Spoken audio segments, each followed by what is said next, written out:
Le reptile, qui pèse 700 kg, nommé Meri, vivait en captivité dans une culture de perles située dans l'île indonésienne de Sulawesi. Selon les médias locaux, Dizzy Tuo était parti lui donner à manger lorsque, selon les médias locaux, le reptile a arraché son bras et une partie de son abdomen. Son corps mutilé, partiellement dévoré par le crocodile, a été retrouvé par ses collègues de la ferme, le lendemain matin.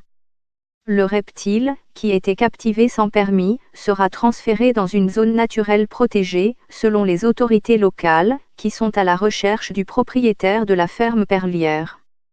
D'une morsure de crocodile au mariage Zimbabwe, un crocodile tue un touriste. Des employés de l'agence chargée de la protection de la nature à Sulawesi avaient tenté de visiter l'enclos et de délocaliser le reptile, mais ils n'ont pas eu accès à l'enclos, a dit à la BBC l'un d'eux, Hendrik Rundangan.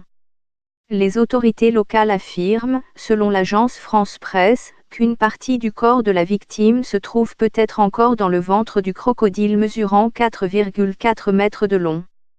La police tente de retrouver le propriétaire de la ferme perlière, un ressortissant japonais.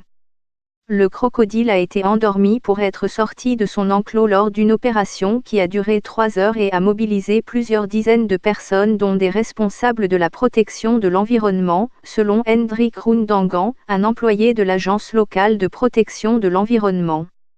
L'archipel indonésien abrite plusieurs espèces de crocodiles qui ont fait plusieurs victimes parmi les hommes.